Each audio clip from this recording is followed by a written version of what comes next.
देश सेवा की सच्ची भावना। गांधी जी साबरमती आश्रम में रहते थे। ये उस समय की बात है जब असहयोग आंदोलन आरंभ हो गया था। लोगों में देश प्रेम की भावना आने लगी थी और उन्होंने अंग्रेजों को देश से निकाल भगाने और स्वदेशी अपनाने की ठान ली थी। एक दिन एक नवयुवक गांधी जी के पास आया और उसने अपना परिचय देते हुए कहा, मैं पढ़ा लिखा हूँ, अंग्रेजी जानता हूँ, कृपया आप मेरे स्तर का कोई कार्य बताइए। मैं देश सेवा करने का जज्बा रखता हूँ और मैं आपको असहयोग आंदोलन में सहायता करना चाहता हूँ।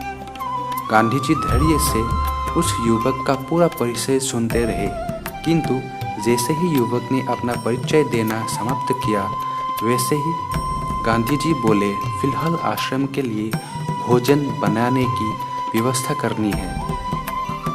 इसके लिए तुम चावल बीनने में मेरी सहायता करोगे? युवक ने अनमने ढंग से गांधी जी के साथ चावल बीनने के कार्य में हाथ बटाया। उसे यह कार्य करते हुए तनिक भी अच्छा नहीं लग रहा था। उसने कल्पना की थी गांधी जी उसकी योग्यता के अनुसार उसे कार्य बताएंगे, किंतु हुआ विपरीत। संध्या का समय था। वहां रह रहे लोग आश्रम की सफाई व्यवस्था में लगे हुए थे। ऐसा देखकर उस नवयुवक को तनिक भी अच्छा नहीं लग रहा था। वह नवयुवक उठा और महात्मा जी से आज्ञा लेना चाहा। अच्छा महात्मा जी, अब आज्ञा दीजिए।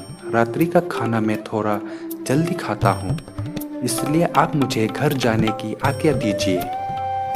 महात्मा ने उस नवयुवक के कंधे पर स्नेह भरा हाथ रखा और कहा, आप में देश सेवा की भावना है, यह बहुत अच्छी बात है, सराहनीय है, किंतु देश सेवा की भावना स्वच्छ मन और निर्मल मन से होना चाहिए।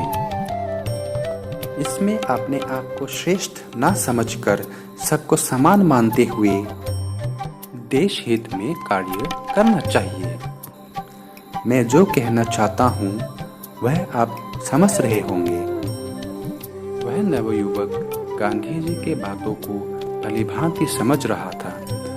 उसने गांधी जी से हाथ जोड़कर क्षमा मांगा और कहा, मैं आपकी बातों को भलीभांति समझ रहा हूँ, मुझे क्षमा करिए। मैं आगे से स्वयं को श्रेष्ठ और अन्य को नीचा नहीं समझूंगा और सच्चे मन से देश सेवा करूंगा। महात्मा जी ने उस नवयुवक को सराहते हुए गले लगा लिया। इससे उस नवयुवक की आंखें भर आई।